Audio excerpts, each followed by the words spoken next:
सभी सनातन प्रेमियों को मेरा प्रणाम। तो मित्रों, जैसा कि आपको पता है कि आज जया एकादशी है। तो जया एकादशी को हम लोग एकादशी व्रत कथा पढ़ते हैं और हमारा व्रत रहता है एकादशी का। तो आप लोग कोशिश करिए कि एकादशी जो व्रत कथा है वो गीता प्रेस गोरखपुर की ही लीजिए। अगर आपके पास गीता प्रेस गोरखपुर, क्योंकि आपको पता है कि हमारे सनातन धर्म के अनुसार गीता प्रेस की जो भी बुक है, चाहे एकादशी व्रत कथा हो या श्री रामचरितमानस, वो सर्टिफाइड है। तो कोशिश करिए कि आप गीता प्रेस की ही एकादशी व्रत कथा पढ़िए।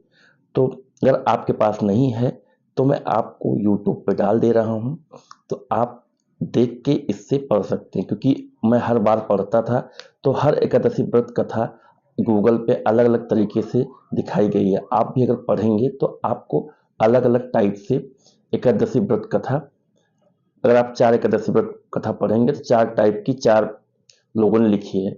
तो मैंने कोशिश किया कि जो भी हमारे सनातन प्रेमी हैं गलत एकादशी व्रत कथा पढ़ते हैं तो उनको हम यूट्यूब पे डाल देते हैं, वो अच्छे से देख के एकादशी व्रत कथा पढ़ें। तो आइए एकादशी व्रत कथा के स्टार्ट करते हैं।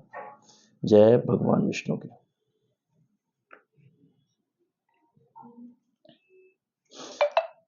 जया एकादशी व्रत कथा। माघ मास शुक्ल पक्ष की जया एकादशी का महात्म्य। युधिष्ठिर ने पूछा, भगवान, आपने माघ मास के किस पक्ष की खट्टिला एकादशी का वर्णन किया? अब कृपा करके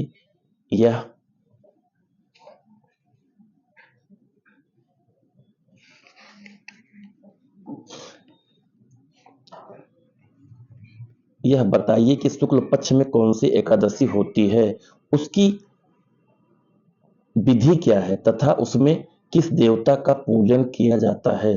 भगवान श्री कृष्ण बोले, राजेंद्र, बतलाता हूँ, सुनो। माघ मास के शुक्ल पक्ष में जो एकादशी होती है उसका नाम जया है। वह सब पापों को हरने वाली उत्तम तिथि है। पवित्र होने के साथ ही पापों का नाश करने वाली है तथा मनुष्यों को भोग और मोक्ष प्रदान करती है। इतना ही नहीं, वह ब्रह्म हत्या जैसे पाप तथा पिशाचत्व का भी विनाश करने वाली है। इसका व्रत करने पर मनुष्यों को कभी प्रेत योनियों में नहीं जाना पड़ता। इसलिए राजन, प्रयत्न पूर्वक जया नाम की एकादशी का व्रत करना चाहिए। एक समय की बात है, स्वर्गलोक में देवराज इंद्र राज्य करते थे। देवगण पराजित वृक्षों से भरे हुए नंदवन में अप्सराओं के साथ विहार कर रहे थे। 50 करोड़ गंधर्वों के नायक देवराज इंद्र ने स्वेच्छा अनुसार वन में विहार करते हुए बड़े हर्ष के साथ नृत्य का आयोजन किया। उसमें गंधर्व गान कर रहे थे, जिनमें पुष्पदंत, चित्रसेन तथा उसका पुत्र, ये 3 प्रधान थे। चित्रसेन की स्त्री का नाम मालिनी था। मालिनी से एक कन्या उत्पन्न हुई थी जो पुष्पवंती के नाम से विख्यात थी। पुष्पदंत गंधर्व के एक पुत्र था जिसको लोग माल्यवान कहते थे। माल्यवान पुष्पवंती के रूप पर अत्यंत मोहित था। ये दोनों भी इंद्र के संतोषार्थ नृत्य करने के लिए आए थे। इन दोनों का गान हो रहा था। इसके साथ अप्सराएं भी थीं। परस्पर अनुराग के कारण ये दोनों मोह के वशीभूत हो गए। चित्त में भ्रांति आ गई, इसलिए वे शुद्ध गान न गा सके। कभी ताल भंग हो जाता और कभी गीत बंद हो जाता था। इंद्र ने इस प्रमाद पर विचार किया।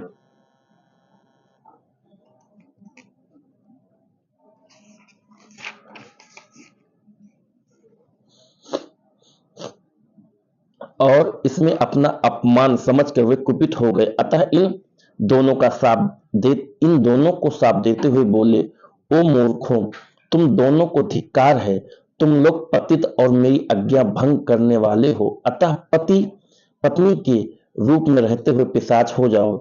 इंद्र के इस प्रकार शाप देने पर इन दोनों के मन में बड़ा दुख हुआ। वे हिमालय पर्वत पर चले गए और पिशाच योनियों को पाकर भयंकर दुख भोगने लगे। शारीरिक पात, पात शारीरिक पातक से उत्पन्न ताप से पीड़ित होकर दोनों ही पर्वत की कंदराओं में विचरते रहते थे। एक दिन पिशाच ने अपनी पत्नी पिशाची से कहा, हमने कौन सा पाप किया है जिससे यह पिशाच योनि प्राप्त हुई है? नरक का कष्ट अत्यंत भयंकर है तथा पिशाच योनि भी बहुत दुख देने वाली है, अतः पूर्ण प्रयत्न करके पाप से बचना चाहिए। इस प्रकार चिंतामग्न होकर वे दोनों दुख के कारण सूखते जा रहे थे। देव योग से उन्हें माघ की एकादशी तिथि प्राप्त हो गई। जया नाम से विख्यात तिथि जो सब तिथियों में उत्तम है आई। उस दिन उन दोनों ने सब प्रकार से आहार त्याग दिए, जलपान तक नहीं किया, किसी जीव की हिंसा नहीं की, यहाँ तक कि फल भी नहीं खाया। निरंतर दुख से युक्त होकर वे एक पीपल के समीप बैठे रहे। सूर्यास्त हो गया, उनके प्राण लेने वाली भयंकर रात उपस्थित हुई। उन्हें नींद नहीं आई। वे रति या और कोई सुख भी नहीं पा सके। सूर्योदय हुआ, द्वादशी का दिन आया। उन पिशाचों के द्वारा जया के उत्तम व्रत का पालन हो गया। उन्होंने रात में जागरण भी किया था। उस व्रत के प्रभाव से तथा भगवान विष्णु की शक्ति से उन दोनों की पिशाचता दूर हो गई।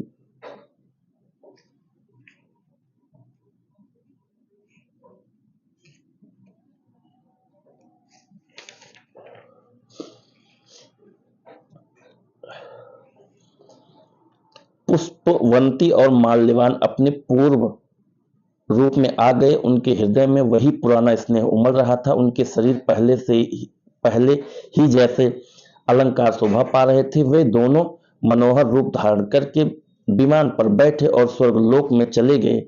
वहां देवराज इंद्र के सामने जाकर दोनों ने बड़ी प्रसन्नता के साथ उन्हें प्रणाम किया। उन्हें इस रूप में उपस्थित देखकर इंद्र को बड़ा विस्मय हुआ। उन्होंने पूछा, बताओ किस पुण्य के प्रभाव से तुम दोनों का पिशाचत्व दूर हुआ है? तुम मेरे शाप को प्राप्त हो चुके थे, फिर किस देवता ने तुम्हें उससे छुटकारा दिलाया? माल्यवान बोला, स्वामी भगवान वासुदेव की कृपा तथा जया नामक एकादशी के व्रत से हमारी पिशाचता दूर हुई है। इंद्र ने कहा, तो अब तुम दोनों मेरे कहने से सुधापान करो। जो लोग एकादशी व्रत में तत्पर और भगवान श्री कृष्ण के शरणागत होते हैं वे हमारे भी पूजनीय हैं। भगवान श्री कृष्ण कहते हैं, राजा इस कारण एकादशी का व्रत करना चाहिए। नृपश्रेष्ठ जया ब्रह्महत्या पाप भी दूर करने वाली है। जिसने जया का व्रत किया है उसने सब प्रकार के दान दे दिए और संपूर्ण यज्ञों का अनुष्ठान कर लिया। इस महात्म्य के पढ़ने और सुनने से अग्नि अष्टोम यज्ञ का फल मिलता है। जय भगवान नारायण की। तो मित्रों, हमारी एकादशी व्रत कथा पूर्ण हुई।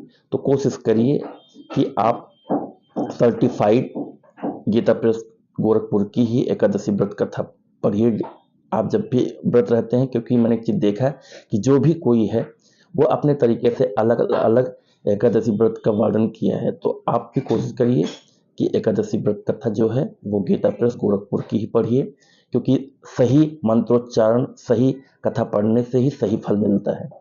तो अगर आपके पास है तो ठीक, नहीं है तो मैंने डाल दिया है। आप लोग जब चाहें इसको पढ़ लीजिए, एकादशी व्रत कथा खोल के हमारे चैनल पे आके। इसी के साथ मैं अपनी वाणी को विराम देता हूँ। जय सिया राम, जय भगवान विष्णु की।